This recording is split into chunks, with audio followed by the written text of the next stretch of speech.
कि हमारे पेट के अंदर जो आहार नाल है वो लगभग एक 3 मंजिला इमारत जितनी लंबी है। मतलब 9 मीटर लंबी। हाँ, अब वो हमारे इस छोटे से शरीर में कैसे फिट होगी? आज की इस कक्षा में हम ऐसे ही कई जीव वैज्ञानिक चमत्कारों को डिकोड करने वाले हैं। उपस्थित सभी छात्रों का स्वागत है। और आज का हमारा मिशन बहुत ही स्पष्ट है छात्रों। बिल्कुल, हम कक्षा 10वीं के अध्याय 6 यानी जैव प्रक्रम के नोट्स का गहराई से विश्लेषण करेंगे। सही कहा छात्रों, विज्ञान कोई ऐसी चीज नहीं है जिसे सिर्फ रट लिया जाए। ये तो सीधे तौर पर हमारे और आपके शरीर की कहानी है। हाँ, और इसी कहानी को हम बहुत ही मजेदार तरीके से समझेंगे। आज हम इन नोट्स को रोजमर्रा की जिंदगी के उदाहरणों और कुछ बहुत ही रोचक उपमाओं के साथ समझेंगे। हमारा लक्ष्य ये है कि हर एक छात्र को कॉन्सेप्ट के पीछे का क्यों और कैसे समझ में आ जाए। तो चलिए शुरू करते हैं। मैं स्मार्ट बोर्ड पर दी गई पीडीएफ को स्लाइड दर स्लाइड पढ़ूंगा और मैं उन्हें आसान भाषा में समझाऊंगी। बिल्कुल। हमारी पहली स्लाइड की हेडिंग है अध्याय 6 जैव प्रक्रम नोट्स। इसमें लिखा है, जैव प्रक्रम मानव शरीर में की जाने वाली वे क्रियाएं हैं जो हमारे शरीर को सुचारू रूप से चलाने के लिए की जाती हैं।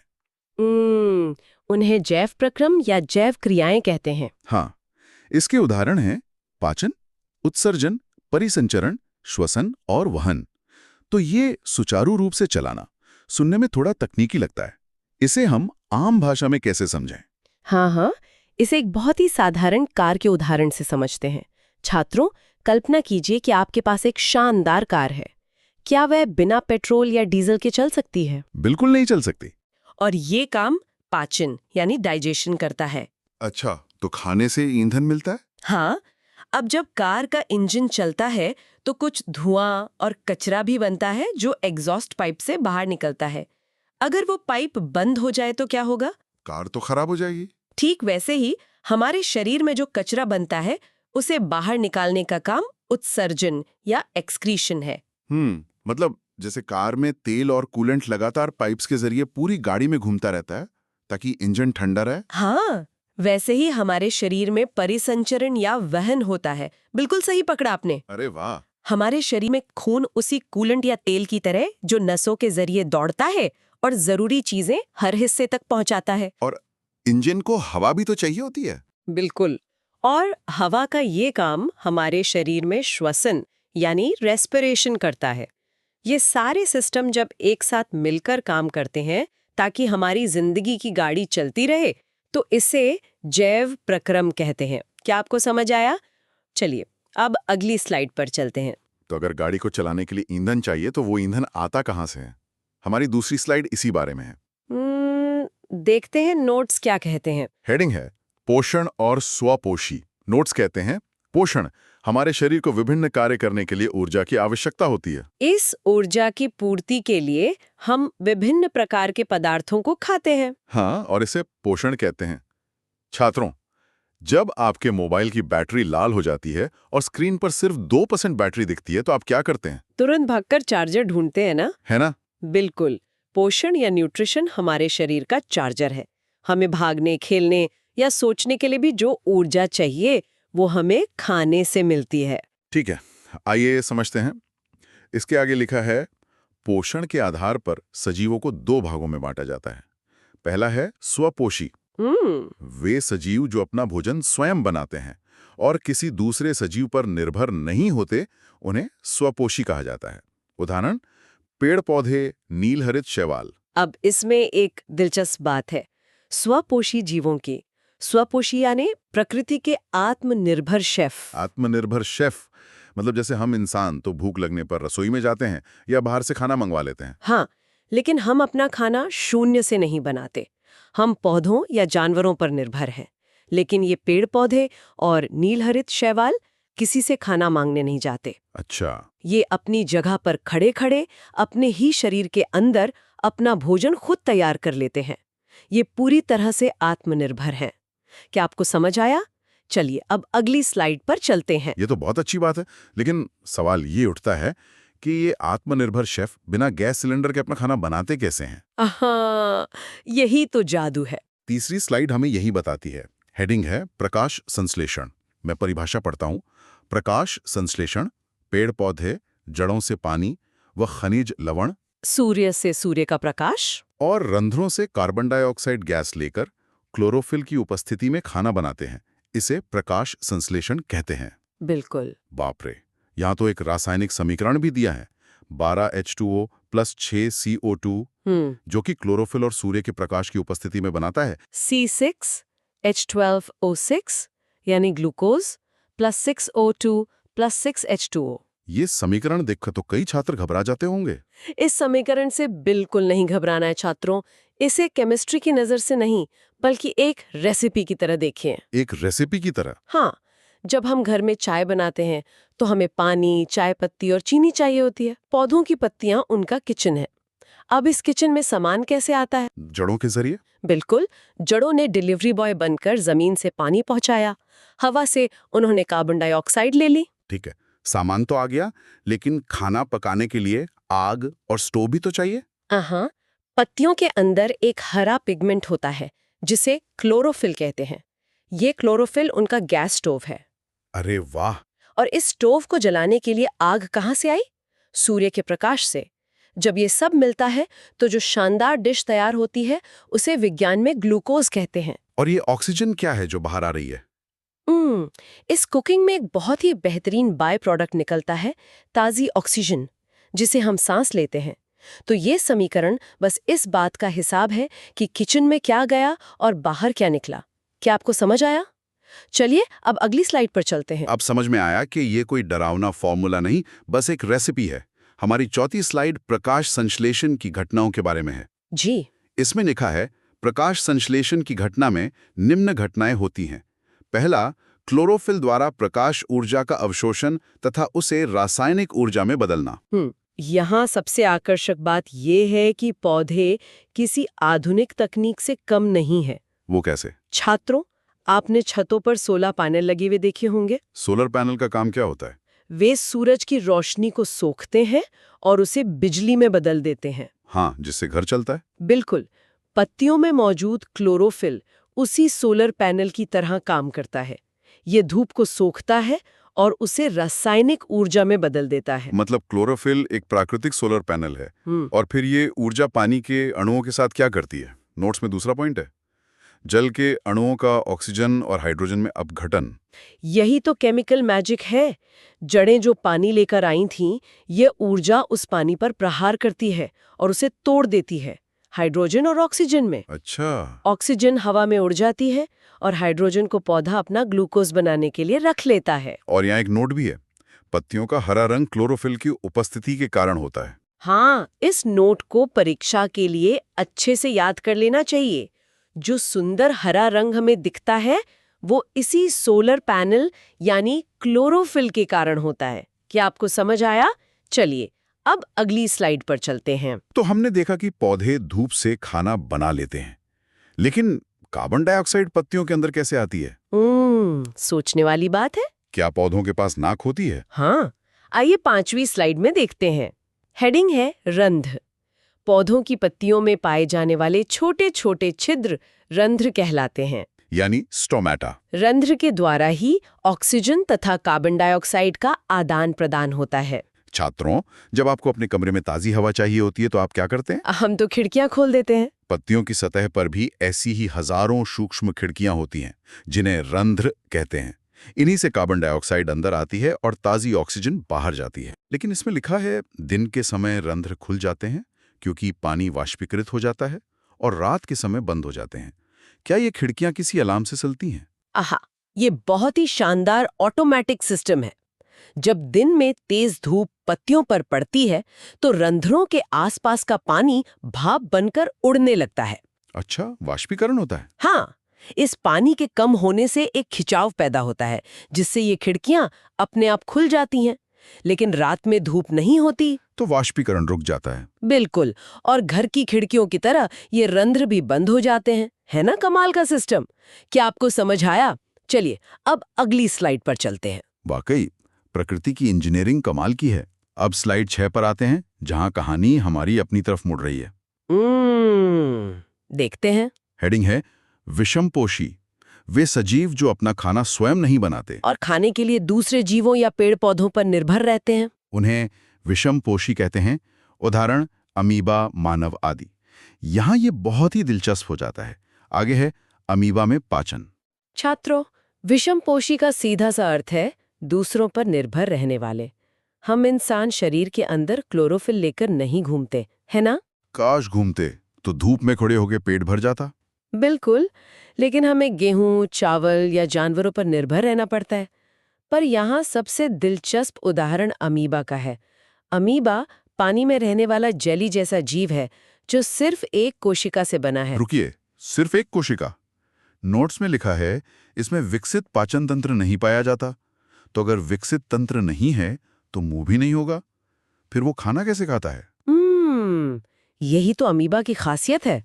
जब उसे कोई खाने का कण दिखता है तो वह अपनी जेली जैसी बॉडी को खींचकर नकली पैर बनाता है। अच्छा, जिन्हें नोट्स में पादाब या कूटपाद कहा जाता है।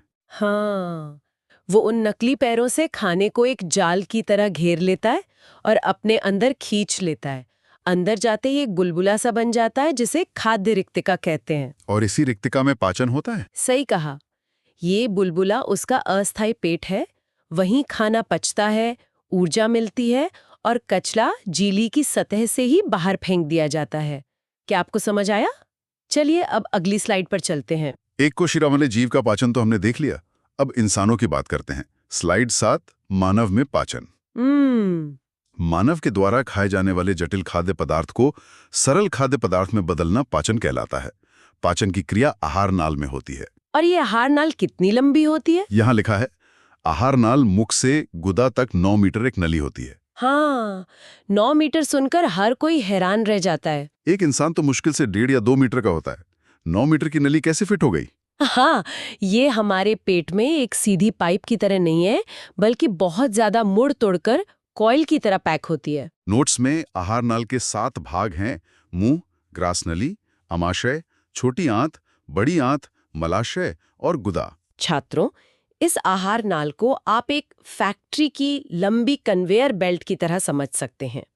आप मुंह से जो रोटी सब्जी खाते हैं वो इस बेल्ट पर रखा जाता है। और मानव के पाचन तंत्र में 4 ग्रंथियां भी काम आती हैं: लार ग्रंथि, यकृत ग्रंथि, अमाशय ग्रंथि और जठर ग्रंथि। हाँ, हर स्टेशन पर कुछ खास काम होता है ताकि खाना सरल तरल पदार्थ में बदल जाए।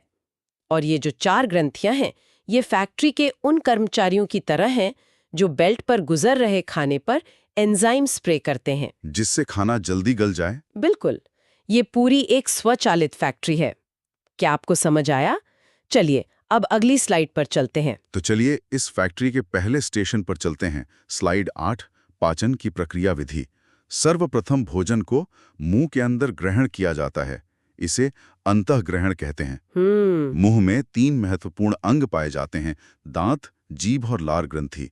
दांत खाने को चबाने और पीसने का काम करते हैं। और लार ग्रंथि से निकलने वाली लार भोजन को लसलसा बना देती है। हाँ, और इसमें एमाइलेज और लाइसोजाइम एंजाइम मिला देती है। एमाइलेज भोजन में उपस्थित स्टार्च का पाचन शर्करा में कर देता है। इसे ऐसे समझते हैं छात्रों, क्या आपने कभी सूखी रोटी को बहुत देर तक चबाया है? हाँ, बचपन में मैंने ध्यान दिया था कि वो थोड़ी देर बाद मीठी लगने लगती है। ऐसा इसलिए होता है क्योंकि लार में एमाइलेज नाम का एंजाइम होता है। वो रोटी के स्टार्च को तुरंत तोड़कर शर्करा या शुगर में बदल देता है, इसलिए खाना मीठा लगने लगता है। अच्छा, और नोट्स में है कि लाइसोजाइम एंजाइम भोजन में जीवाणुओं को खत्म करता है। जी, लाइसोजाइम को आप मुंह का सिक्योरिटी गार्ड मान सकते हैं। Security guard? बिल्कुल, हम जो भी खाते हैं उसमें कीटाणु होते ही हैं। ये लाइसोजाइम उन कीटाणुओं को मुंह में ही मार गिराता है ताकि वे पेट में जाकर हमें बीमार न करें। और जीभ भोजन को उलटने, पलटने, निगलने व सफाई के काम आती है। जीभ तो एक चम्मच की तरह है जो खाने और लार को अच्छे से मिला देती है। क्या आपको समझ आया?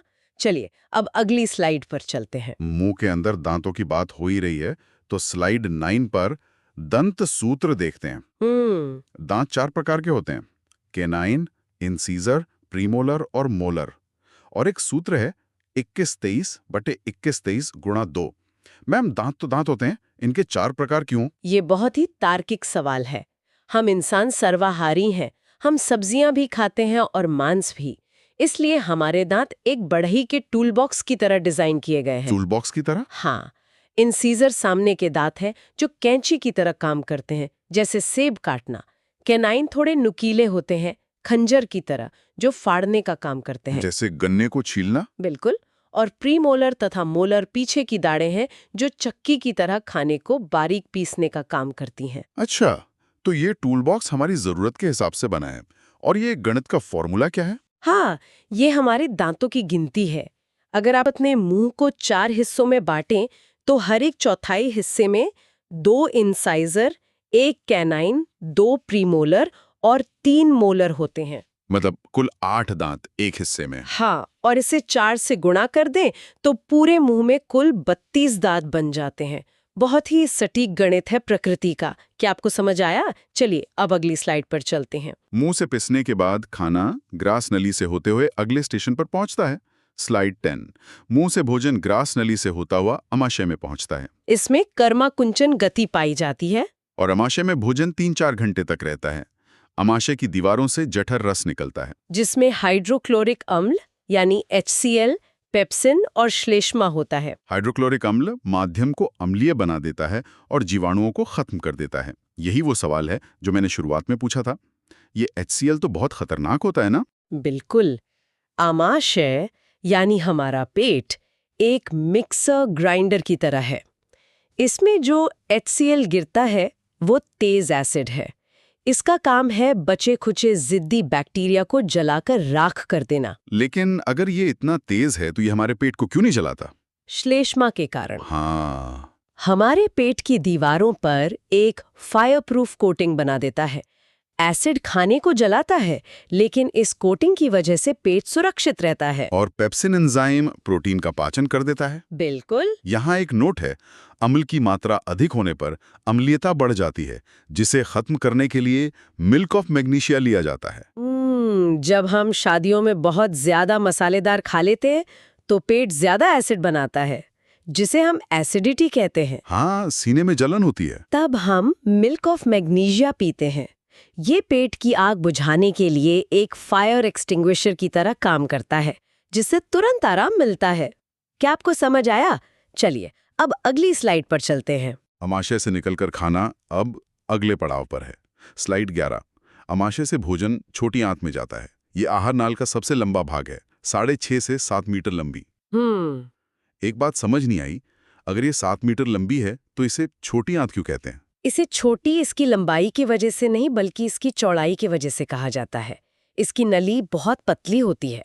छात्रों, पाचन का ग्रैंड फिनाले यहीं होता है। अच्छा, नोट्स में है, यकृत में स्थित पित्ताशय से पित्त रस निकलता है, जो खाने को क्षारीय बनाता है और वसा का पाचन करता है। देखिए, पेट से जो खाना आ रहा है वो एसिड की वजह से बहुत खट्टा है।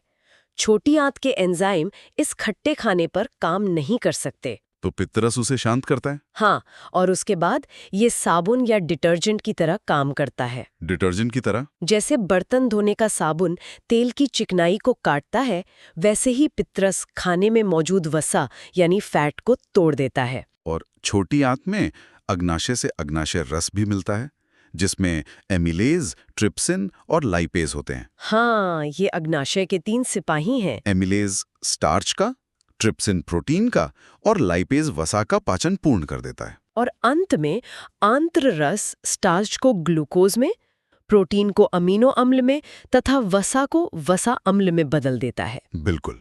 यहाँ आते आते फैक्ट्री में खाने को तोड़ने का काम 100% पूरा हो जाता है। क्या आपको समझ आया? चलिए अब अगली स्लाइड पर चलते हैं। स्लाइड 12 में देखते हैं कि इस पचे हुए भोजन का क्या होता है। पचे हुए भोजन का अवशोषण छोटी आंत में उंगलीनुमा संरचनाओं में हो जाता है। इसे रसांकुर कहा जाता है। खाना पच तो गया, लेकिन अगर वो पाइप में ही पड़ा रहा तो शरीर को ऊर्जा कैसे मिलेगी? उसे खून में जाना होगा। इसके लिए दीवारों पर उंगलियों जैसी छोटी संरचनाएं होती हैं, रसांकुर या बिली। उंगलियों जैसी क्यों? दीवार सपाट भी तो हो सकती थी। अगर सपाट होती तो सोखने की जगह कम होती। कल्पना कीजिए एक रोएंदार मुलायम तौलिए की। तौलिए के रोएं पानी को बहुत जल्दी सोख लेता है ना? हाँ, एकदम जल्दी। रसांकुर उसी तौलिए की तरह पोषक तत्वों को सोखकर सीधे खून में मिला देते हैं। और इसके आगे भोजन बड़ी आंत में जाता है, जहां खनिज लवणों तथा जल का अवशोषण होता है। बाकी अपशिष्ट मलाशय में एकत्रित होकर गुदा द्वारा बाहर निकाल दिया जाता है। और नोट्स का नोट याद रखें, बड़ी आंत में जल सोखने के लिए दीर्घ रोम पाए जाते हैं।